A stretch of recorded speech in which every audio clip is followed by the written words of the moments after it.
اب یہ جو ہاتھ چومنے اور پاؤں چومنے کی حدیثیں امام بخاری لائے، یہ میری پڑھی ہوئی تھی بڑی مدت پہلے، یعنی کوئی 30 سال پہلے، یہ اس سے بھی زیادہ عرصہ قبل پڑھی تھی، جب الادب المفرد میں نے اپنے والد گرامی رحمۃ اللہ علیہ سے پڑھی۔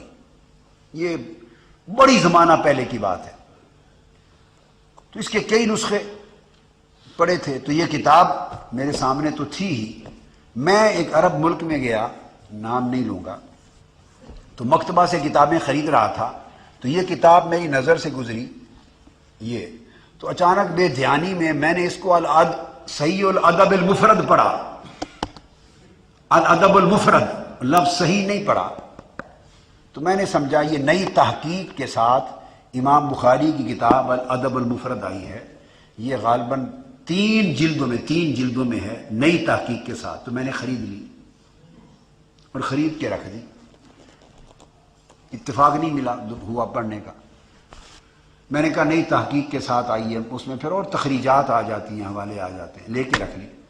تو ایسے ہی میں نے ایک روز کھولا یہی باب، تو میں نے اصل الادب المفرد اٹھانے کی بجائے یہ اٹھا لی جو نئی خرید کے لایا تھا، اٹھا کے جو متعلقہ باب کھولا، باب نمبر 444 ہاتھ چومنے کے بیان میں، اس کی جب حدیث 972 دیکھی تو اس میں ہے ہی کوئی نہیں، حدیث ہی نکال دی،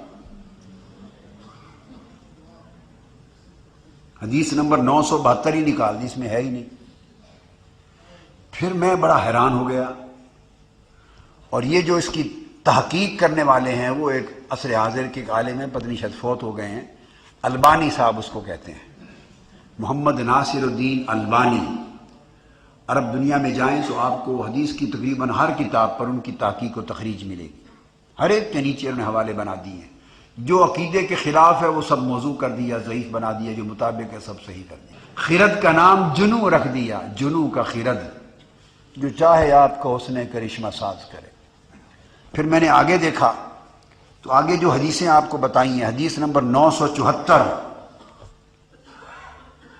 جو صحابی تابعین صحابی کے ہاتھ چومے تھے، وہ اگلی حدیث حضرت انس کے ہاتھ چومے، وہ بھی نکال دی ہے، وہ بھی اس میں کوئی نہیں۔ پھر میں نے آگے دیکھا حدیث نمبر 975 تقبیل الرجل، پاؤں چومنے کا باب، وہ سارا باب ہی عنوان ہی نکال دیا ہے، وہ باب ہی نہیں ہے، عنوان ہی نکال دیا ہے۔ اس میں جو حدیثیں وہ 2 لائے تھے، حدیث نمبر 975 اور 976، 2 حدیثیں امام بخاری، دونوں حدیثیں نکال دی، جب باب ہی نکال دیا، عنوان ہی نکال دیا، دونوں حدیثیں بھی نکال دی۔ اب حدیث نمبر، یہ تو میں صرف ایک مقام بیان کر رہا ہوں، اور میں نے جب غور سے دیکھا تو باب نمبر امام بخاری کی الادب المفرد میں 444 تھا، ہاتھ چومنے کا باب 400، اور یہ تیسری جلد ہے، اور پہلی جلد سے جو خلاف ان کے عقیدے کے خلاف تھا وہ باب نکالتے گئے، باب ہی نکالتے گئے، پورے نکالتے تو جب یہ اس سے آگے ایک باب ہے پیچھے، بیٹی کو چومنا، صاحبزادی آئے، آقا حسیدہ عالم فاطمۃ الزہرا آتی تو آقا علیہ السلام چومتے، باب الرجل یقبل ابنتہ، باپ بیٹی کو چومے، پیار کرے۔ یہ باب نمبر 443 ہے، 443 نمبر، چیپٹر نمبر 443۔ تو وہ نکالتے اب باب، انہوں نے یہ بیٹی کو چومنے کا باب رکھا، اور اس کا باب نمبر 399 ہے، یعنی یہاں تک پہنچتے وہ 99، 11 یہ ہو گئے اور 43 اوپر ہو گئے، 43 اور 11، 54 باب اس حدیث تک پہنچتے امام بخاری کی الادب المفرد میں سے 54 چیپٹر نکال چکے تھے۔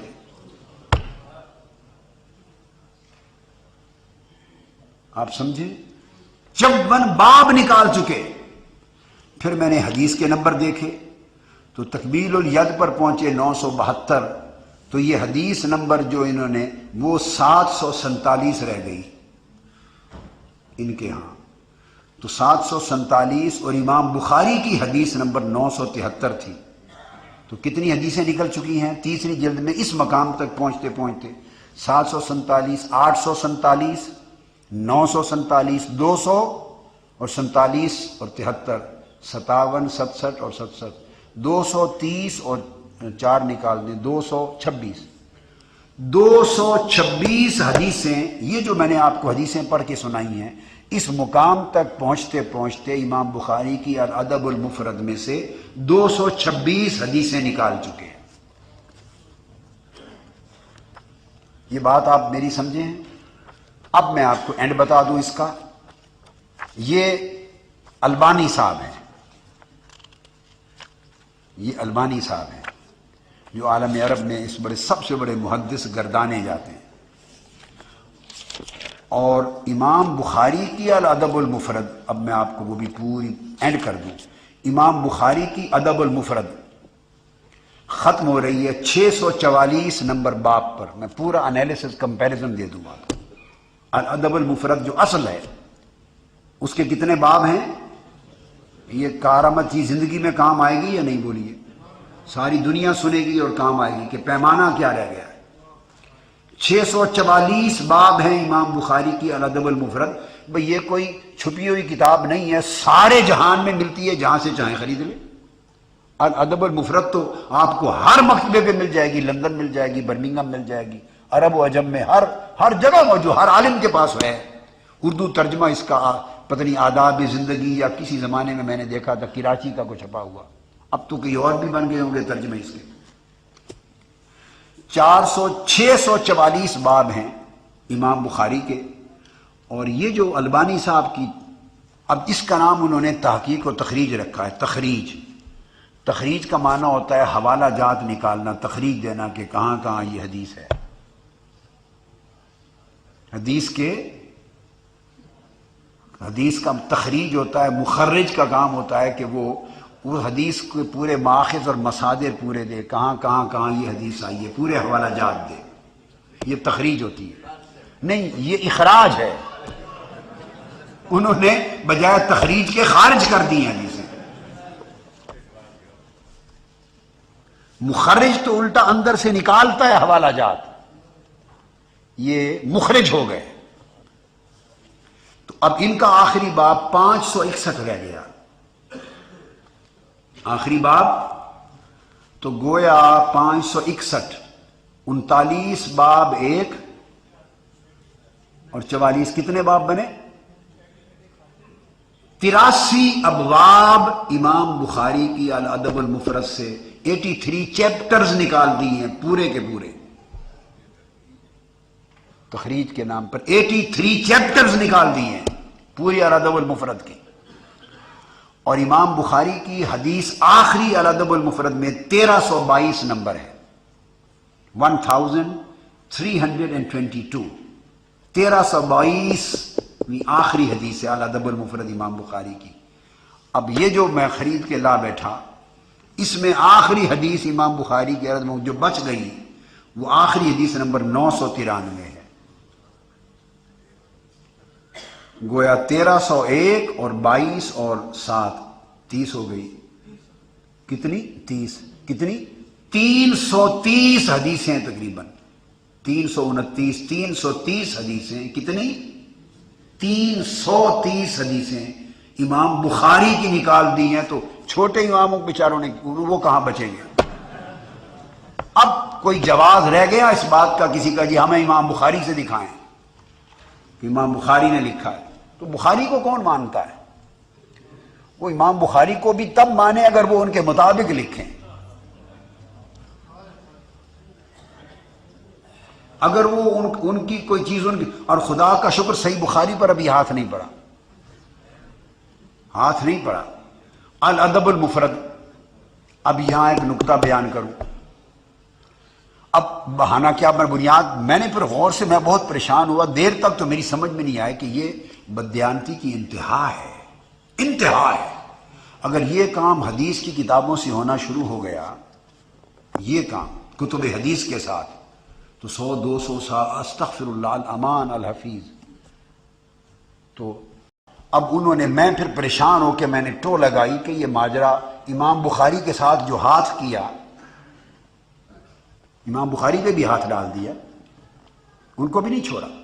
چونکہ جہاں بات امام بخاری کی روایت کردہ بھی اپنے مطلب اور عقیدے کے موافق نہیں ملی، نکال دی۔ کیوں کیا؟ تو پھر جا کے سمجھ آئی کہ شرح کیا انہوں نے، امام بخاری نے کتاب کا نام رکھا تھا الادب المفرد۔ اب بڑی لطیف بات ہے، لکھنے والے نے ڈنڈی مارنے کے لیے، قطع و برید کرنے کے لیے، حدیثیں نکالنے کے لیے، باب نکالنے کے لیے، اپنے عقیدے کے خلاف جتنا مواد امام بخاری نے روایت کیا اس کو خارج کرنے کے لیے کچھ تو کرنا تھا نا۔ الادب المفرد کوئی کتاب ایسی غیر معروف تو ہے نہیں، اس کے اوپر صحیح لکھ دیا پہلے، یہ پڑھیے، اب پڑھیے، صحیح الادب المفرد، اس کی شرح کی، یعنی امام بخاری نے جو الادب المفرد تھی اس میں صحیح بھی تھی، غیر صحیح، ضعیف اور موضوع بھی تھی۔ اب امام بخاری کو بھی صحیح کر رہے ہیں یہ تو اگر صحیح کرنے پر آئیں تو ان کا صحیح کا معنی تو یہ ہے کہ امام بخاری بھی غلط ہے۔ اب میں دوسرے معنی میں لے رہا ہوں، امام بخاری کے ہاں بھی ضعیف ہیں روایتیں اور غیر صحیح ہیں اور موضوع ہیں۔ تو جن جن کو انہوں نے کہا کہ اب ہم نے اپنی کتاب میں امام بخاری کی صرف وہ روایتیں لے لی ہیں جو صحیح ہیں، جو صحیح نہیں تھی وہ نکال دی ہیں، تو امام بخاری کے استاد بن گئے، یہ امام بخاری کے شیخ ہو گئے۔ اگر آج امام بخاری حیات ہوتے تو خدا جانے ان پر کیا بیتتی۔ تو یہ تو امام بخاری کو صحیح کا لفظ لگا کر، اس کا مطلب ہے وہ حدیثیں صحیح نہیں تھی، سب نکال دی۔ اب یہ پوچھئے کہ چلو حدیثیں صحیح نہیں تھی چھوڑ دیں، وہ تو امام بخاری سے بہتر آپ جرح و تعدیل کے امام ہیں، بہتر۔ امام بخاری نے تو باب قائم کیے تھے، اور باب جو قائم کرتا ہے محدث وہ اس کا عقیدہ ہوتا ہے، یہ بات یاد، وہ اس کا مسلک ہوتا ہے، پھر اس باب کی تائید میں، مسلک کی تائید میں احادیث لاتا ہے۔ تو تم نے تو سندیں ضعیف کر کے، معاذ اللہ موضوع کر کے امام بخاری پہ ظلم کیا، کاٹ ڈالا، نکال دیا، مگر انہوں نے تو ابواب بنائے تھے بتانے کے لیے کہ یہ عقیدہ صحیح ہے۔ آپ نے وہ باب بھی نکال دیے۔ کتنے باب نکالے؟ 83 باب نکال دیے۔ گویا امام بخاری نے جو عقائد بیان کیے تھے اس کی 83 شاخیں کاٹ ڈالی۔ جب انہوں نے باب بنایا تقلیل الجد اور تقلیل الرجل، پاؤں چومنے کا باب، تو اس کا مطلب ہے امام بخاری کا عقیدہ ہے کہ اکابر کا پاؤں چومنا سنت ہے۔ تو اس لیے ان کے ابواب نکالنے کا مطلب ہے امام بخاری کی حدیثیں بھی غیر صحیح کر دی اور ان کا عقیدہ بھی غیر صحیح کر دیا۔ یہ امام بخاری، یہ امام مسلم اور ابو داؤد ہے سب، اور یہ امام بخاری اور امام مسلم دونوں کے شیخ، امام مسلم اور بخاری دونوں کے شیخ امام ابن ابی شیبہ۔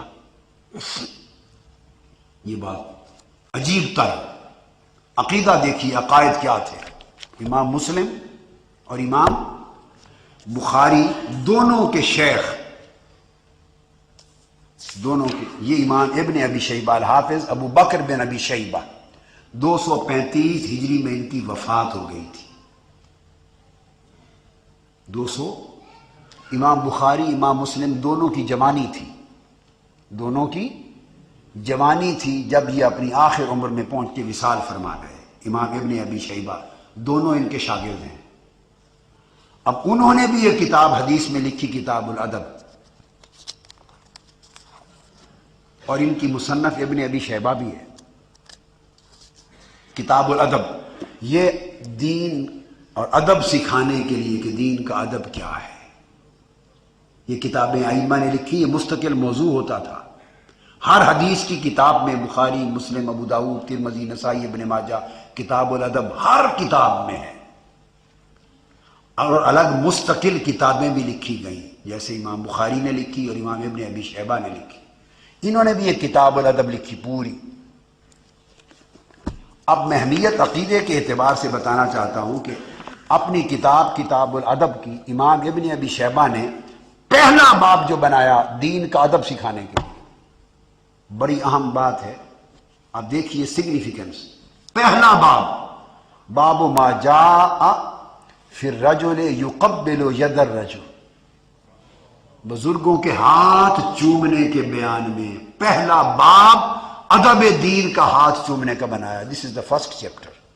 آپ اندازہ کر لیں، اتنی اہمیت تو ادب کی ان کے ہاں تھی ائمہ کی، تو اندازہ کریں کہ یہ خود کیا تھے۔ اور آج اس کو شرک و بدعت تصور کرتا ہے، کوئی ہاتھ چومتا دیکھ لے وہ کہتے ہیں بدعت ہے، ہاتھ پاؤں چومتا دیکھ لیں یہ بدعت ہے۔ اور جو ائمہ حدیث تھے، امام بخاری کے بھی شیخ اور امام مسلم کے بھی شیخ، وہ اپنی کتاب الادب کا باب، کتاب الادب شروع ہی جس باب سے کرتے ہیں وہ ہے تقبیل الید، ہاتھ چومنے کا باب۔ ان کے ہاں یہ اہمیتیں تھیں، اور اس میں وہ 5 حدیثیں لائے ہیں، تفصیل میں جانے کی ضرورت نہیں، میں نے 5 بتا دی۔ 5 احادیث لائے ہیں، اور وہ حدیثیں پھر امام بخاری بھی لے چکے ہیں ابن عمر کی روایت سے، امام ابو داؤد بھی لے چکے ہیں، جس میں ریفرنس کوٹ کرتا جاتا ہوں، ابن ماجہ بھی لے چکے ہیں، امام احمد بن حنبل بھی لے چکے ہیں، امام ترمذی بھی سنن میں لے چکے ہیں، ابو داؤد لے چکے ہیں۔ اس کے بعد اگلی حدیث لائے ہیں ہاتھ اور پاؤں چومنے کا باب، ہاتھ اور پاؤں چومنے میں تیسری حدیث، امام ابن ابی شیبہ بھی ہاتھ، اور وہ حدیث لائے ہیں کہ یہود حاضر ہوئے آقا علیہ السلام کی بارگاہ میں، صحابہ کرام بیٹھے تھے، یہود کا قبیلہ، ابن اسال روایت کرتے ہیں، یہود کا ایک انا قوما من الیہود، وہ پہنچے تو پوچھا حضور علیہ السلام کون ہے، تو بتایا یہ آقا علیہ السلام بیٹھے ہیں، پہلی بار آئے تھے، قبلوا ید النبی و رجلین، ان یہودیوں نے صحابہ کرام کی مجلس میں آقا علیہ السلام کے ہاتھ بھی چومے اور قدم بھی چومے۔ ارے یہودی بھی چومتے تھے حضور کے قدم، نہ صحابہ نے انکار کیا، اٹھ کے پکڑ لیتے، کیا کر رہے ہو، سجدہ کر رہے ہو۔ اب تو کوئی ہاتھ پاؤں چومے تو کہتے ہیں معاذ اللہ سجدہ ہو رہا۔ میرے ساتھ ایسے واقعات بیتے ہیں، ایک آدمی غریب، میں چونکہ کرسی پر بیٹھا تھا تو ایک آدمی ایسے تھوڑا سا سر نیچے کر کے میری بات سن رہا تھا، مصافحہ بھی نہیں کر رہا تھا، یعنی مصافحہ بھی نہیں تھا، ہاتھ بھی نہیں ملا رہا تھا، ایسے وہ بات مجھ سے کر رہا تھا، بھئی آپ کب تشریف لائے ہیں؟ میں نے پوچھا آپ کہاں سے ہیں؟ اس نے کہا انڈیا کے فلاں شہر سے۔ بات سن رہا تھا تھوڑا سا نیچے، مفتی صاحب بات کر رہا تھا تھوڑا سا جھک کر، تو ایک عالم صاحب عالم کی شکل میں آ گئے اور اس کو پکڑ لیا اور اس کو دبایا، اس نے کہا سجدہ کر رہے ہو تم، ان کو سجدہ کر رہے ہو، ایسے سر تھوڑا سا نیچے کر کے کھڑے ہو۔ میں نے اس کو پوچھا آپ کو یہ بھی معلوم ہے کہ سجدہ کی تعریف کیا ہے شریعت میں، سجدہ کیسے بنتا ہے؟ ایسے تھوڑا سا سر جھکا کے وہ بات سن رہا ہے، اگر ایسا سر جھکا کے قریب ہونے کو سجدہ کہتے ہیں تو آپ تو روز بیوی کو سجدہ کرتے ہیں، روز بیوی کو سجدہ کرتے، خدا کا خوف اور شرم کرو۔ سجدہ شریعت میں ایسے ایسے سجدہ بن جاتا ہے، صحابہ حضور کے قدم چومتے تھے اور سجدہ نہیں بنتا، اور آپ سر جھکا کے چومتے ہیں حجر اسود کو تو سجدہ بن جاتا ہے۔ پتہ نہیں کیا کیا کرتے ہیں آپ، جھکتے ہیں، خدا کا خوف ہونا چاہیے۔ یہودیوں نے چوما، اب اس پر ایک اعتراض ہو سکتا ہے، یہ امام ابن ابی شیبہ نے حدیث روایت کی، اور صرف انہوں نے نہیں، اس روایت کو امام ترمذی نے بھی لیا، لکھ لیے سنن ترمذی میں، اور امام نسائی نے بھی روایت کیا، حجت ہے، اور امام ابن ماجہ نے بھی روایت کیا اسی حدیث کو، اور امام بغوی نے بھی روایت کیا اسی حدیث کو، اور امام حیثمی نے بھی روایت کیا، اور امام طبرانی نے بھی روایت کیا اسی حدیث کو۔ تو عرض یہ کر رہا تھا کہ حضور کے قدمین چومے یہودیوں نے، تو بعض اوقات کہنے والے جن کے پاس مغز تھوڑا ہے، علم نہیں ہے اور غصہ زیادہ ہے، اور اپنا عقیدے کے ساتھ دیکھا کہ عقیدے سے جڑتی نہیں ہے بات، تو بس اصول ہی ایک سکھایا ہے، جو بات عقیدے کے خلاف وہ رد کر دو، شرک کہہ دو، بدعت کہہ دو، حدیث ہو تو موضوع کہہ دو، بس ختم۔ وہ کیا کہیں گے؟ سوچے سمجھے بغیر، وہ تو یہودی تھے، وہ تو یہودی تھے، تو ان کا عمل کیسے سنت بن گیا؟ جب یہ بات کہی تو نادانوں نے یہ کہتے جواب دیتے ہیں اس حدیث پر، میں وہ بھی جواب الجواب دے رہا ہوں کہ وہ یہودیوں نے چوما، اور نادان آپ کو یہ بات کہتے ہوئے اتنے بغض میں اور عناد میں اتنے بینائی چلی گئی کہ چومنے والے نظر آ رہے ہیں، اور جن کے قدم چومے جا رہے ہیں اور اجازت دے رہے ہیں، منع نہیں کر رہے، وہ نہیں دکھائی دے رہے۔ اگر چومنے والے یہودی تھے تو جن کے قدم چو رہے تھے وہ تو مصطفیٰ تھے صلی اللہ علیہ وسلم، وہ منع کر دیتے۔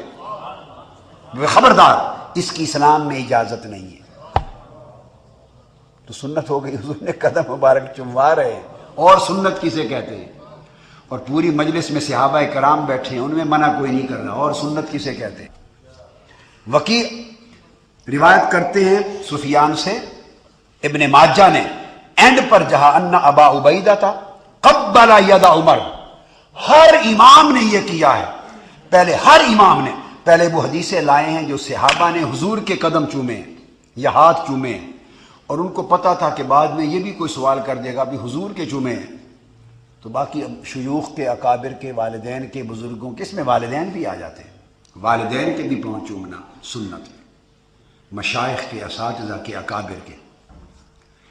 اس کا مطلب یہ بھی نہیں، یہ ایک رخ ہے چومنے والوں کے لیے، اور دوسری طرف یہ بھی نہیں کہ چونکہ سنت ہو گئی تو پاؤں آگے کر کے بیٹھے ہوئے ہوں، اس لیے بھی رجتے چم لو، چمی جا رہا ہو، چم کیا؟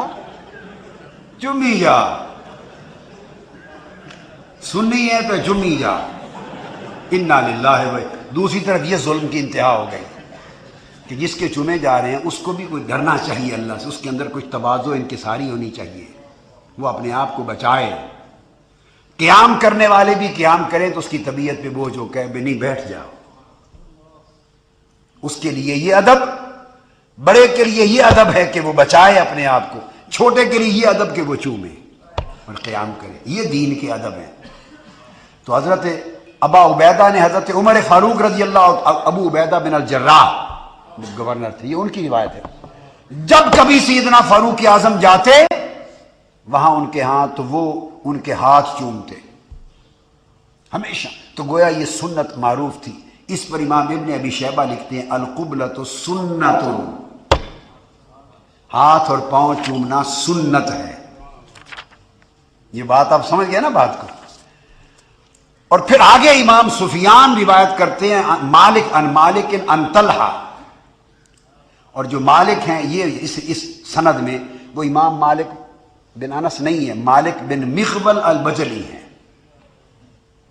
یہ اہل کوفہ کے صوفیاء میں سے تھے، عباد میں سے تھے، من عباد اہل الکوفہ، اور وہ طلحہ سے روایت کرتے ہیں، امام طلحہ وہ سید القراء جن کو کہا جاتا ہے، وہ کہتے ہیں قال قال قبل خیثمہ یدی، کہ خیثمہ بن عبد الرحمن امام حدیث کے، وہ کہتے ہیں انہوں نے میرے ہاتھ چومے، اکٹھے بیٹھے ہیں مجلس میں بیان کر رہے ہیں، خیثمہ نے میرے ہاتھ چومے، وقال مالک، انہوں نے کہا وقبل طلحہ تو یدی، طلحہ نے میرے ہاتھ چومے۔ یہ امام ابن ابی شیبہ نے 5ویں حدیث لکھی، اور صرف یہاں تک نہیں، میں نے آپ کو کہا تھا کہ امام مسلم نے امام بخاری سے اجازت مانگی، یا استاذ الاستاذین و یا سید المحدثین، میں آپ سے اجازت مانگتا ہوں، اجازت دے دیں ان اقبل رجلین، کہ میں آپ کے قدم چوم لوں، پاؤں چوم لوں۔ اور امام بخاری کا عقیدہ کیا ہے سنیے، وہذا اثر، ثابت اثر ہے ان الامام بخاری، انہوں نے اپنے استاد امام اسحاق بن راہویہ سے کہا، امام اسحاق سے کہا اتأذن لی ان اقبل رجلک، یہ امام بخاری کہہ رہے ہیں، کیا آپ مجھے اجازت دیتے ہیں، میرا جی کرتا ہے آپ کے قدم چوم لوں، یہ امام بخاری کا عقیدہ ہے۔ اب یہاں تک تھی امام بخاری کی روایت کردہ حدیثیں، وہ نکال دیں، امام بخاری کے قائم کردہ ابواب نکال دیے، اب زندگی بھر امام بخاری کا جو عمل تھا کہ اپنے شیخ سے کہتے ہیں میرا جی کرتا ہے آپ کے قدم چوم لوں، اجازت دیں، وہ کہاں سے نکال دیں گے؟ یہ اگر آپ کو چاہیے تو مجمع الزوائد میں امام حیثمی نے روایت کیا اس کو، اور روایت امام طبرانی سے روایت کیا ہے۔ آگے واصلہ بن اسقا سے جو اگلی بات، وہ پھر آگے آ جاتا ہے کہ وہ یا تو میں نے آپ نے کیا حضور سے بیعت کی؟ ہاں کی، تو فرمایا مجھے ہاتھ دیں، پھر ہاتھ چوم لوں، چوم کر۔ یہ طبقات ابن سعد میں ہے جو میں نے آپ کو کوٹ کیا، حدیث روایت ہوئی ہے ساری۔ تو عرض کرنے کا مقصد یہ تھا کہ یہ کل ائمہ کے عقیدے تھے، مگر نکالنے والوں نے نہیں دیکھا، اس کو صحیح کرنے کے لیے، اس کو صحیح کرنے کے لیے جو کہ عقیدے کے خلاف تھی تو اس کو کتابوں سے نکال دیا، یہ عمل ہے۔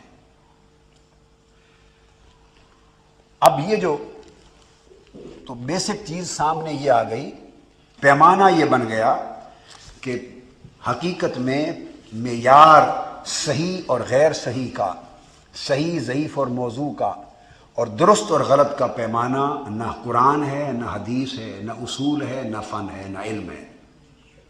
جو عقیدہ بن گیا، جس پر قائم ہے، بس وہی عقیدہ ہے۔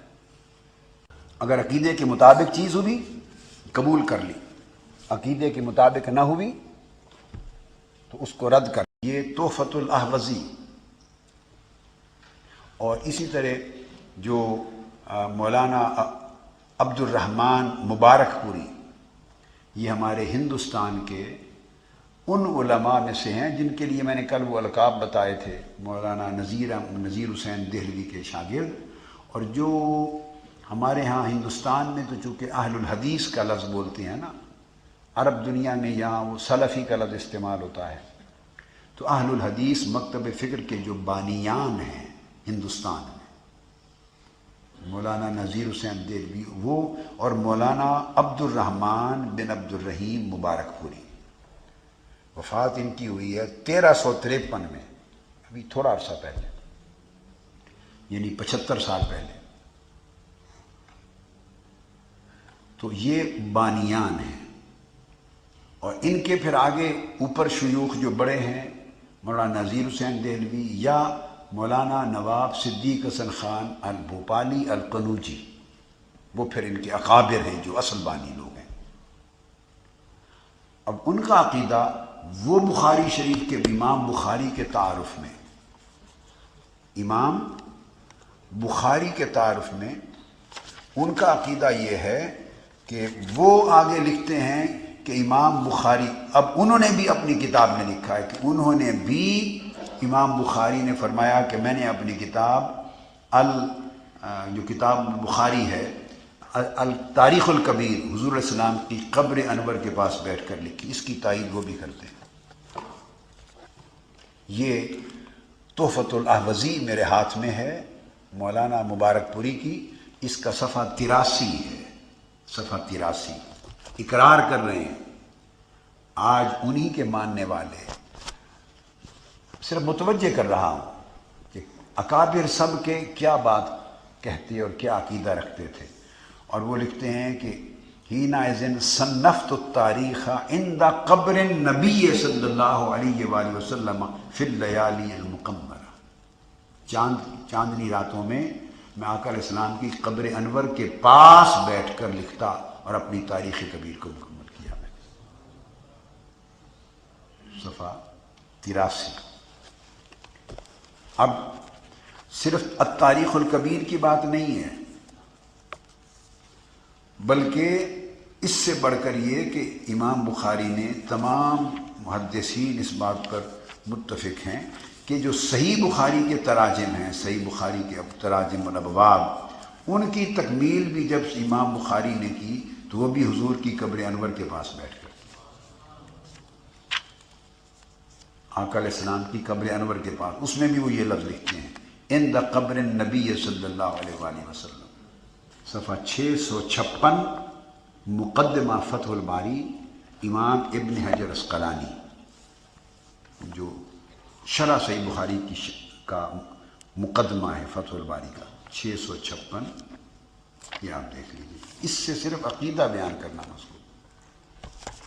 ابن عدی کی روایت عن جماعت من المشائخ، اور کثیر مشائخ اور ائمہ حدیث نے، جماعت پوری نے، بہت سولوں نے اس کو روایت کیا کہ ان البخاری حول تراجم جامعہ بین قبر النبی صلی اللہ علیہ وسلم و منبرہ، اور دوسرے مقام پر دوسری روایتوں سے ہے کہ وہ اس میں الفاظ آیا عند قبر النبی صلی اللہ تعالی علیہ وآلہ وسلم، حضور علیہ السلام کی قبر انور اور منبر کے درمیان۔ دوسرے مقام پر ہے کہ حضور کی قبر انور کے پاس بیٹھ کر میں نے تراجم جو ابواب کے ہیں، اپنی تراجم الابواب بخاری کے، ان کو مکمل کیا، اور اپنے جسم کپڑوں میں عمر بھر امام بخاری حضور علیہ السلام کے منہ مبارک رکھتے تھے، آقا علیہ السلام کے منہ مبارک رکھتے تھے۔ یہ بھی امام ابن حجر اسقلانی نے مقدمہ فتح الباری میں لکھا ہے، صفحہ 645، مقدمہ فتح الباری صفحہ 645، اپنے لباس میں۔ اب کیوں رکھتے تھے اس کا سوائے اس کے کوئی اور جواب ہے کہ ان کا عقیدہ توسل اور تبرک کا تھا، اور یہ آقا علیہ السلام کے وصال کے بعد کی بات ہے، منہ مبارک سے توسل کرنا، تبرک کرنا، برکتیں حاصل کرنا۔ تو یہ عقیدے پھر بدل گئے، اور اتنے بدلے کہ صرف اسی چونکہ بات بخاری اور مسلم کی چل پڑی تو میں یہ علامہ مبارک پوری کا چونکہ کتاب اٹھائی میں اس میں سے چند ریفرنسز کوٹ کر دوں، بڑے اہم ہیں، اور یہ سلفی یعنی اہل الحدیث مکتب فکر کے بانی اکابر علماء اور ائمہ میں سے، عام عالم نہیں ہے، اور یہ نامور کتاب ہے۔ تمام علماء، ترمذی شریف کی یہ شرح ہے، اور تمام علماء اس پر وہ تکیہ کرتے ہیں، تو یہ خزانہ علم ہے ان کا، یہ تحفۃ الاحوذی۔ اس کے اندر وہ صحیح بخاری سے توسل کرنے کی فصل لکھ رہے ہیں، پورا بیان کر رہے ہیں تنبیہ کے طور پر۔ اب تو عالم یہ ہے کہ عقیدہ یہ بن گیا کہ حضور اسلام کے وصال کے بعد حضور علیہ السلام سے بھی توسل وسیلہ نہیں کیا جا سکتا، معاذ اللہ، استغفر اللہ۔ لیکن یہ سلفی اور اہل الحدیث مکتب فکر کے امام بانیان صاحب تحفۃ الاحوذی وہ لکھ رہے ہیں تنبیہ صفحہ 79 پر تنبیہ لکھ رہے ہیں، اور حوالہ دے کے کہہ رہے ہیں قال شیخ ابو محمد عبداللہ بن ابی حمزہ، پورا بیان روایت دے کر، اور وہ کہتے ہیں کہ تمام سادات، مشائخ، اکابر، عارفین، علماء کے ذریعے ان کی تصدیق سے یہ بات پہنچی ہے، ان صحیح البخاری ما قرئ فی شدت الا فرجت۔ اب وہ صحیح بخاری کا وسیلہ بیان کر رہے ہیں کہ صحیح بخاری کسی بھی پریشانی میں اگر اس کی تلاوت پڑھی جائے تو پریشانی اس کے وسیلے سے دور ہو جاتی ہے، اور اگر کوئی مسافر اس کو لے کے سواری میں شریک ہو جائے سمندر میں، دریا میں، تو وہ غرق ہونے سے نجات پا جاتی ہے۔ یہ ایک، اور یہاں ایک بڑا دلچسپ لطیفہ ہے، پھر آگے میں مکمل کر لوں ان کی ریفرنسز، پھر وہ بتاتا ہوں اسی کتاب میں لطیفہ نمبر 1۔ اس کے بعد نمبر 2 لکھتے ہیں حوالہ کن کا؟ امام الحافظ ابن کثیر کا، حافظ ابن، اور وہ انہوں نے بھی لکھا، امام قسطلانی نے بھی، علامہ عینی نے بھی، یعنی باقی ائمہ نے بھی، علامہ قسطلانی اور علامہ اسقلانی باقیوں نے بھی لکھا، حافظ ابن کثیر کا حوالہ۔ وہ کیا لکھتے ہیں؟ یہ میں تحفۃ الاحوذی سے دے رہا ہوں، علامہ مبارک پوری صاحب کا۔ وہ فرماتے ہیں کہ حافظ ابن کثیر کا قول و روایت ہے کہ کتاب البخاری الصحیح یستسقى بقراءتہ الغمام، صحیح بخاری کی کتاب کی شان یہ ہے کہ اس کے وسیلے سے اگر یہ پڑھی جائے، اس کی قراءت کے وسیلے سے بارش ہو جاتی ہے۔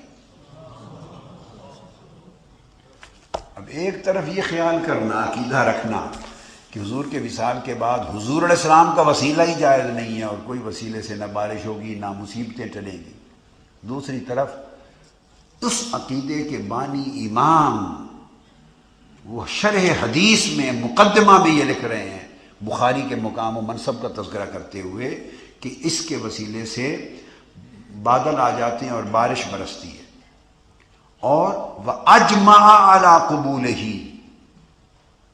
اور اس بات کی قبولیت پر اجماع ہے۔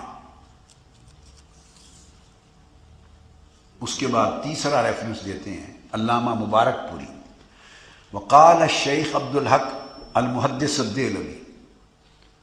اب آج کے بہت سے علماء جو ان کے، میں ایک بڑی خاص بات کی طرف متوجہ کر رہا ہوں کہ کتنا تغیر وقت کے ساتھ آ گیا ہے، اور پچھلی بات کے تسلسل میں کہ یعنی معیار کیا رہ گیا درست اور نادرست کا، صحیح اور غلط کا، عقیدے کو پرکھنے کا کوئی سٹینڈرڈ، کوئی کرائیٹیرین، کوئی پرنسپل، معیار کیا رہ گیا؟ صرف اپنی طبیعت میں جو آ گیا بس وہ درست ہے۔ یعنی جو بانیان مسالک ہیں جنہوں نے وہ اصول وضع کیے اور جن کے اوپر وہ مسلک بنے، تو جو کچھ وہ لکھ رہے ہیں، کہہ رہے ہیں، وہ عقیدہ رکھتے ہیں، ان کے پیروکار وہ ان کے عقیدے سے بھی اگر ہٹ جائیں تو پھر صورت کیا ہوگی؟ اب آج کے ان کے علامہ مبارک پوری کے جو اتباع ہیں، پیروکار، وہ شیخ عبدالحق محدث دہلوی رحمۃ اللہ علیہ کا نام بھی نہیں سننا چاہتے۔ شیخ عبدالحق محدث دہلوی کا نام بھی نہیں سننا چاہتے، اس لیے کہ وہ میلاد، حضور کا میلاد کرنے والے ہیں، امام المحدثین ہیں، ان کے ذریعے حدیث کی سند سرزمین ہند میں پہنچی۔ وہ مدینہ طیبہ میں تھے شیخ عبدالحق محدث دہلوی، اور ہند کی سرزمین پر آسانی سند حدیث کی ابھی فروغ پذیر نہ ہوئی تھی۔ آقا علیہ الصلوۃ والسلام نے ان سے فرمایا، عبدالحق تم ہندوستان جاؤ تاکہ میری حدیث کا فروغ وہاں ہو۔ تو اشاعت حدیث اور فروغ حدیث کے لیے حکم رسول پر مدینہ طیبہ ہے۔ وہ شیخ عبد الوہاب المتقی کے مرید ہیں، دو بیعتیں ہیں ان کی، ایک مکہ معظمہ میں شیخ عبد الوہاب المتقی سے بیعت تھے، اور ایک ملتان کے حضرت موسیٰ پاک شہید رحمۃ اللہ علیہ کا نام تو سنا ہے نا، مزار اندرون ملتان میں ایک ان کے مرید تھے، یہ شیخ عبدالحق محدث دہلوی رحمۃ اللہ علیہ۔ اندازہ کر لیں کہ یہ کیسے محدث اولیاء اللہ کے مرید ہوتے، سلاسل میں شامل ہوتے، اور یہ اس لیے ان کو اب اتباع علامہ مبارک پوری کے یا اس مسلک کے اس لیے نہیں مانتے کہ وہ نہ صرف میلاد پاک کرتے بلکہ وہ 11ویں شریف کے بھی قائل ہیں، حضور غوث پاک رضی اللہ تعالیٰ عنہ کے۔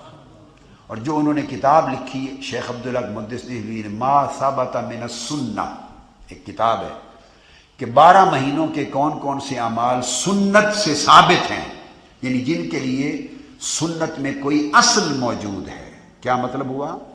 وہ اعمال جن کے لیے سنت میں کوئی اصل موجود ہے، اس کو ثابت بالسنہ کہتے ہیں۔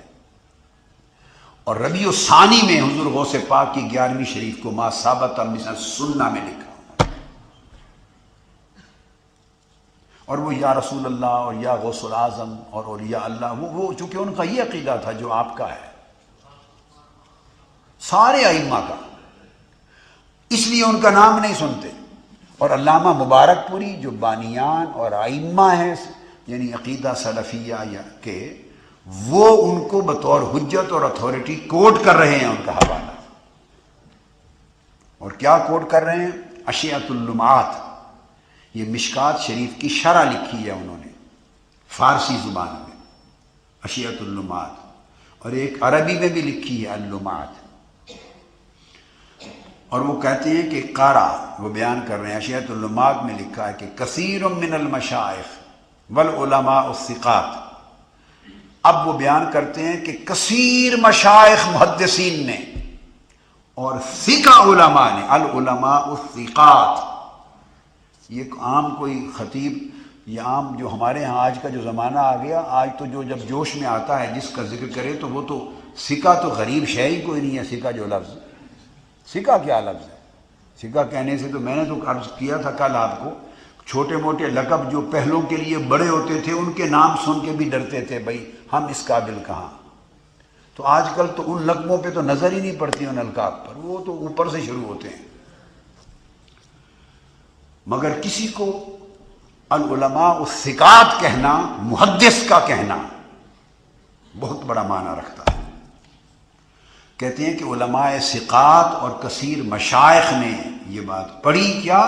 قرأ صحیح البخاری، صحیح بخاری کی تلاوت کی، اس کی قرات کی، لحصول المرادات، مرادوں کو حاصل کرنے کے لیے، وکفایت المہمات، اور اپنی مہمات پریشانیوں کو دور کرنے کے لیے، وقضاء الحاجات، اور اپنی حاجتوں کی قضاء کو پورا کرنے کے لیے، ودفع البلیات، یہ لفظ ہیں، یہ علامہ مبارک پوری ہیں، دفع البلیات، ان کے لیے بخاری شریف کو پڑھا، اور کشف الکربات۔ اب یہ ساری مشکل کشائی آ گئی، باقی کیا رہ گیا؟ صحیح بخاری سے اپنی قربتوں کو دور کرنے کے لیے، وصحت الامراض وشفاء المرضى، مریضوں کی شفا یابی کے لیے، صحت یابی کے لیے، وعند المدائق والشدائد، مشکلات کو دور کرنے کے لیے، بلیات کو دور کرنے کے لیے، تکلیفوں کو دور کرنے کے لیے، حاجتوں کو پورا کرنے کے لیے، مہمات حل کرنے کے لیے، مرادات پوری کرنے کے لیے۔ صحیح بخاری تو مشکل کشا بن گئی، اور مولا علی کے لیے توسل ہی ہے، اسی توسل کے معنی میں حضرت علی کو مشکل کشا کہہ دیا تو شرک ہو گیا۔ یہ حضور علیہ السلام کی احادیث ہیں، تو سیدنا علی شیر خدا بھی تو حضور کی حدیثیں ہیں ہی بیان، مدینۃ العلم کے باب ہی ہے نا، باب مدینۃ العلم ہی ہے، وہ سارا نظام فیوزات کا منبع، سرچشمہ، سبب ایک ہی ہے۔ یہ حدیث نبوی کی برکات و توسلات ہیں، تو ان کے پاس بھی وہی کچھ ہیں، جو بھی صاحب توسل ہیں، صاحب برکات ہیں، صاحب فیوزات ہیں، ان کے پاس سب سنن نبوت کی ساری برکتیں ہیں، احادیث نبوی کی برکتیں ہیں، حضور کی سنت کی برکتیں ہیں، اسوہ نبوت کی پیروی کی برکتیں ہیں، تقویٰ کی برکتیں ہیں، اللہ کے خوف کی برکتیں ہیں، گریہ وزاری کی برکتیں ہیں، عبادت گزاری کی برکتیں ہیں، برکتیں وہی ہیں ساری۔ وَوَجَدُوهُ كَالتَّرْيَاقِ الْمُجَرَّبِ، اور انہوں نے صحیح بخاری کی تلاوت کرنا تب وسیلے کے بعد میں تریاق مجرب پایا، تریاق مجرب پایا، اور کہتے ہیں قد بالغ هذا المعنى عند علماء الحدیث مرتبۃ الشہرۃ والاستفادہ، اور یہ جو بات ہے کہتے ہیں علماء حدیث کے نزدیک مرتبہ شہرت و قبولیت کو پا چکا ہے، یعنی اس بات کے رد کا امکان ہی نہیں ہے۔ آپ کو سمجھ آئی بات؟ یعنی عقیدہ دیکھتے چلے آئیے۔ اس کے بعد پھر وہ اگلی بات، امام سید جمال الدین المحدث، چوتھا ان کا ریفرنس کوٹ کرتے ہیں، وہ کہتے ہیں کہ وہ اپنے شیخ سے روایت کرتے ہیں کہ قال قرأت صحیح البخاری نحو 20 و 100 مرہ فی الوقاء، میں نے کوئی زندگی میں تقریباً 120 مرتبہ صحیح بخاری کی قرأت کی، مختلف فی الوقاء والمہمات، پریشانیوں میں مکمل کی یا بعض اجزاء کی، یہ نہیں لکھا 120 مرتبہ، جیسے دم نہیں کرتے ہیں دم، تو صحیح بخاری شریف بڑی مختلف مہمات، پریشانیوں میں، لنفسی وللناس الاخرین، اپنی پریشانیوں کے لیے اور لوگوں کی درخواست پر ان کے لیے بھی۔ فرمایا فَبِأَيِّ نِيَّةٍ قَرَأْتُهُ حَصَلَ الْمَقْصُودُ وَكَفَى الْمَطْلُوبُ، جس نیت سے میں نے پڑھی ہر مقصد پورا ہوا، ہر مراد پوری ہوئی۔ یہ صرف علامہ مبارک پوری کو بھی پڑھے جا رہا ہوں۔ اور اس کے بعد وہ کہتے ہیں کہ میں نے اس زمانے میں پھر ساری لوگوں کو اجازت دی، قلت قد اجاز کثیر من اہل العلم، کثیر اہل علم نے اجازت دی اسی چیز کے لیے، یہ وہ بیان کر رہے ہیں، فی ھذا الزمان، اس زمانے میں اجازت دی بطور وظیفہ قراءۃ صحیح البخاری و ختمہ لشفاء الامراض و دفع المصائب و حصول المقاصد۔ ائمہ محدثین نے اپنے اپنے زمانوں میں اجازت دی بطور وظیفہ، اس کو پڑھیں، دم کریں، ساری مرادیں پوری ہو جائیں۔ فَيَجْتَمِعُونَ وَيَقْرَأُ بَعْضُهُمْ جُزْءَ الْأَوَّلَ من، تو پھر وہ جمع ہوتے ہیں لوگ اور پکڑ لیتے ہیں، کوئی پہلا جز پڑھتا ہے، کوئی دوسرا، کوئی تیسرا، کوئی چوتھا، اور پھر جیسے دم آگے لفظ لکھتے ہیں، پھر اس کا تعویذ اور دم کے طور پہ اس کو پڑھتے ہیں اور ساری مرادیں پوری ہو جاتی ہیں اور مصائب دور ہو جاتی ہیں۔ اور یہ لکھ کر آگے علامہ مبارک پوری کنکلوڈ کرتے ہیں اس جملے پر، وہ کہتے ہیں کہ یہ جو کچھ بیان کیا، اس کا پڑھنا، اس کا وسیلے کے طور پہ اس کا دم کرنا، جو تعویذ اور دم کرنا، اس کا لیس فیہ شرک، اس میں کوئی شرک نہیں ہے، یہ لفظ ہے، اس میں کوئی شرک نہیں ہے، اور نہ ہی اس میں کوئی ایسا معنی ہے کہ یہ سمجھا جائے جائزۃ بالاتفاق، یہ متفقہ طور پہ امت میں جائز ہے۔ اب مجھے بتائیے بقایا جو اگلا عقیدہ آج کا ہے یہ کہاں سے آ گیا؟ تو سوال یہ پیدا ہوتا ہے کہ یہ نئے یہ سب طرف یہ محبتیں، عقیدت، محبت، یہ تو ہے تسلسل، یہ تو ہے تسلسل، تو نئے خیالات پر مبنی عقائد جو کہتے ہیں کہ یہ اسلاف کا عقیدہ ہے، یہ کہاں سے آ گیا؟ یہ تو ان کے اکابر کا بھی نہیں تھا۔ اور یہ ساری چیزیں بیان کر کے اب جو لطیفہ بیان کرنا چاہتا ہوں وہ یہ کہ یہ تحفۃ الاحوذی کتاب ہے جو علامہ مبارک پوری کی، جو شیخ ہیں، جو بانیان میں سے ہیں، شیخ ہیں۔ اب یہ تو شیخ ہیں جو تحفۃ الاحوذی میں لکھی۔ اب یہ کتاب چھاپی ہے مثلا جنہوں نے نیچے، تو اب ان کے شاگردوں میں موجودہ دور میں جب یہ کتاب اب چھپی ہے، یہ سن 2001 میں کا نسخہ میرے ہاتھ میں ہے، 2001 عیسوی کا، 1421 ہجری کا۔ اب جب یہ چھپی تو آپ کو پتہ ہے کہ اس کے بعد نیچے تخریج کرتے ہیں لوگ، اوپر کتاب چلتی ہے تو نیچے اس کا حاشیہ لکھتے ہیں۔ اب اسی عقیدے کے ایک موجودہ عالم، اب میں فرق بتا رہا ہوں۔ اب لطیفہ کیا، اوپر جو شیخ ہیں علامہ مبارک پوری، وہ تو یہ بیان کرتے چلے جا رہے ہیں۔ اب 2001 میں، آج سے 6 سال پہلے جب یہ کتاب چھپی تو کتاب والوں نے نیچے تحقیق و تخریج بھی کرواتے ہیں، خرج احادیثہ، اور اس کے بعد وہ نیچے حاشیہ بھی لکھتے ہیں، شفاء الغلل کے نام سے حاشیہ وغیرہ بھی لکھ دیا، جب آگے نیچے لکھتے ہیں مقدمہ۔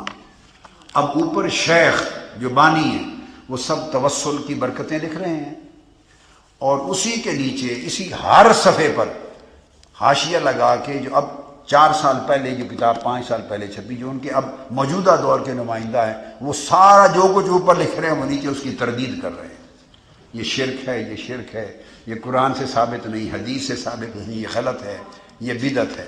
اوپر وہ آیتیں لکھے جا رہے ہیں، یہ اوپر جو شیخ جو کچھ اوپر بیان کر رہا ہے، شاگرد نیچے اس کی تردید کر رہا ہے۔ میں آپ کے سامنے دکھا رہا ہوں، آپ کو میں اصولاً بات سمجھا رہا ہوں کہ ظلم کتنا ہو گیا، کتنا بڑا ظلم ہو گیا۔ جو بھی صاحب شوق ہو وہ کتابوں کو لے لے اور اس کو دیکھ لے، میں نے تو آپ کو دکھا دی۔ یعنی نیچے اوپر وہ جس چیز کو بیان کر رہے ہیں اور اجماع لکھ رہے ہیں اور کبیر مشائخ کے تسلسل سے لکھ رہے ہیں اور تحقیق کر رہے ہیں اور تائید کر رہے ہیں، نیچے وہ لائن لگا کے اس کے ساتھ سارا اس کو شرک اور اس کو گناہ اور اس کو ناجائز حاشیے پہ اس کو رد کیے جا رہے ہیں۔ یعنی تو سوال پھر وہی قائم ہو گیا کہ مدار کس چیز پہ ہوا درست اور غلط کا، اصول کیا ہوا درست اور غلط کا، معیار کیا ہوا درست و غلط کا۔ اسی عقیدے کے باب میں اب اسی ہی عقیدہ جو سلفیہ ہے، یہی عقیدہ اہل حدیث، ان کے بھی بانی بزرگ، ان سے بھی اوپر، یہ تو 1253 میں وفات ہوئی نا، ابھی 75 سال پہلے، تو اصل جو ہندوستان کے بانیان ہیں ان سے بھی پہلے وہ علامہ نواب مولانا صدیق حسن خان بھوپالی القنوجی معروف ہیں، ان کی کتابیں بھی ہیں اور کتابوں میں ان کی کتب کا تذکرہ ہے، وہ اس مکتب فکر کے بانیان میں ہیں، علامہ صدیق حسن خان۔ انہوں نے فارسی میں کتاب لکھی بغیۃ الرائد۔ اب مجھے معلوم نہیں ہے کہ یہ کتاب چھپتی ہے یا چھپنا بند ہو گئی ہے، مجھے علم نہیں۔ میں نے تو ابھی یہاں سے ٹیلی فون کر کے اپنی ذاتی کتاب جو لاہور میں اپنے والد گرامی رحمۃ اللہ علیہ کے زمانے سے جو ہماری ذاتی مکتبہ اور لائبریری کی، جو کہ منہاج القرآن کا اب بن گیا، میں نے اپنی ذاتی پورا مکتبہ جو وراثت میں پایا اس سے منہاج القرآن لائبریری کا آغاز کیا، وقف کر دیا، منہاج القرآن کو دیا۔ تو میں نے تو بذریعہ فون اطلاع کی، سکین کر کے فوٹو سٹیٹ منگوائے ہیں اپنی کتاب کے۔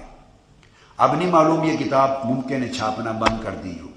کتاب کا نام ہے بغیۃ الرائد فی شرح العقائد، علامہ صدیق حسن خان البھوپالی القنوجی، چوٹی کے سمجھے امام ہیں وہ بانی ہیں، ان سے بھی پہلے ان کے مدرسہ میں یہ پڑھاتے رہے ہیں علامہ مبارک پوری۔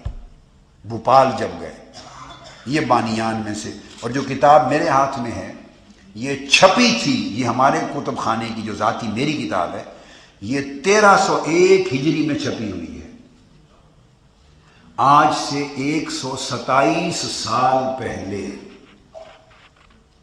یہ نسخہ ہے، 127 سال پہلے کا نسخہ ہے، 127 سال۔ اب اس لیے میں نے کہا وہ جو کل حشر سنا صحیح الادب المفرد بن گئی، نکال دی گئی، مجھے نہیں معلوم آج کل کتاب یہ چھاپتے ہیں نہیں چھاپتے، اور اگر نہیں چھاپتے یا چھاپتے ہیں تو اس میں سے کیا کیا برقرار رہ گیا اور کیا نکال دیا گیا معلوم نہیں، مگر یہ کتاب ہے۔ اب ان کے عقائد کیا ہیں؟ وہ قیامت کا ذکر کرتے ہیں، شفاعت مصطفیٰ کا، عقائد میں، شرح العقائد میں وہ کہتے ہیں کہ حضور کا مقام اس روز ظاہر ہوگا، اور قیامت کے دن کا انعقاد بھی شان مصطفیٰ دکھانے کے لیے ہے۔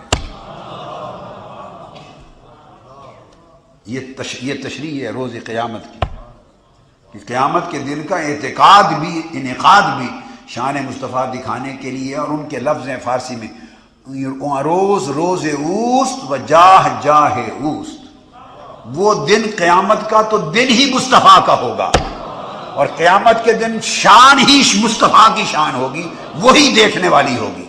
یہ لکھ کر پھر کہتے ہیں اللہم بحق جاہ محمد صلی اللہ علیہ وسلم اغفر لنا، اے اللہ حضور کی شان کے صدقے اس وسیلے سے ہمارے معاف فرما دے۔ اب وہ اپنے عقیدے میں یہ دعا کو شرک کہتے ہیں کہ آج حضور کے وسیلے سے مغفرت مانگنا، کہتے ہیں زندگی میں، بعض لوگ کہتے ہیں زندگی میں تک جائز تھا، وفات کے بعد جائز نہیں ہے، یہ وہ آج حضور کی جاہ محمد کے صدقے مغفرت مانگ رہے ہیں۔ چونکہ آج عقیدہ یہ ہے کہ وہ حیات نہیں مانتے، زندہ نہیں مانتے حضور علیہ السلام کو، جسمانی طور پر زندہ معلوم ہے نا آپ کو، بولیے۔ آج میں اس لیے تعجب کر رہا ہوں کہ یہ تبدیلی کیسے آ گئی، اس کا اوریجن کیا ہے، کس بنیاد پر، کس پیمانے پر آ گئی۔ بانیان عقائد تو یہ ان کے تو یہ تھے۔ اب آگے یہ صفحہ 66 تھا اور 68، اب صفحہ 79 پر حیات، چونکہ عقائد کی کتاب ہے ان کی، حیات انبیاء پر لکھتے ہیں کہ انبیاء اموات نبوت، انبیاء مردہ نہیں ہوتے، زندہ مان، وہ زندہ ہوتے ہیں، اور وہ عقیدہ لکھتے ہیں کہ ایک بار موت کے وقت ان کی روح صرف ایک بار جسم سے نکالی جاتی ہے، اور اس کے فوری بعد روح بدن میں واپس لوٹا دی جاتی ہے، اور وہ جسم و روح کے ساتھ قبروں میں زندہ ہوتے ہیں۔ اب یہ تو ہے ہمارا عقیدہ، ان کے جو آج پیروکار ہیں ان کا عقیدہ نہیں ہے۔ وہ تو سمجھتے ہیں معاذ اللہ استغفر اللہ، ختم ہو گئے، مٹی میں کچھ نہ رہا، جسم میں بھی زندہ نہیں، صرف روح ہی روح جہاں ہے، مگر وہ تو ٹوٹلی موت کے قائل ہیں، ممات کے۔ انہوں نے رد کر دی کہ روح بھی جسم میں واپس لوٹا دی جاتی اور حیات ہوتے ہیں۔ یزید کی بات کرتے ہیں، عقیدہ لکھتے ہیں یزید پلید کے کفر اور لعن کا بیان کرتے ہیں، اس کو کافر اور مستحق کے لعنت کہتے ہیں۔ آج ان کے پیروکار یزید کا دفاع کرتے پھرتے ہیں، اور اس یزید لعین کافر کے کو امیر المومنین بھی کچھ کہتے ہیں، اس کا دفاع کرتے ہیں، یہ اس کو کافر کہہ رہے ہیں۔ یہ صفحہ 97-98 بغیت الرائد، شیخ عبدالحق محدث دہلوی رحمۃ اللہ علیہ نے تو لکھا ہی ہے، اور عقائد کی ہماری شرح عقائد نصفی اہل سنت کی عقائد کی کتابوں میں لکھا ہی ہے کفر کا باب۔ قاضی ثناء اللہ پانی پتی نے لکھا ہے، 4 آیتوں سے اس کا کافر ہونا ثابت کیا، امام احمد بن حنبل نے اس کے کفر کا فتویٰ دیا۔ یہ تو باتیں تھیں، مگر میں تو ان کا حوالہ دے رہا ہوں۔ اور پھر آگے ایک عجیب بات، اہل بیت پاک سے ان کی محبت کا اور تعلق کیا تھا، عقیدہ۔ ساقی کوثر کون ہے؟ بولیے، آقا علیہ الصلوۃ والسلام ہیں۔ آگے وہ بیان کرتے ہیں، یہ علامہ نواب صدیق حسن بھوپالی القنوجی، شیخ صدیق حسن بھوپالی، وہ لکھتے ہیں کہ حضور علیہ السلام تو ساقی کوثر ہیں، مگر قیامت کے دن آگے حضور جام بھر بھر کے پلانے کے لیے علی مرتضیٰ کو مقرر کریں گے۔ تو ساقی کوثر مصطفیٰ ہیں، مگر ساقی آب کوثر علی مرتضیٰ ہیں۔ ساقی آب کوثر علی مرتضیٰ باشد۔ حضور کی اہل بیت کی محبت کا یہ عالم ہے، وہ تشنگان محبت کو بھر بھر کے پل، حضور کھڑے ہوں گے تو علی کی ڈیوٹی لگائیں گے علی مرتضیٰ کی کہ بھر بھر کے پلاؤ۔ اب یہ جسٹ میں نے نمونے دیے. یہ تو ایک مکتب ہے.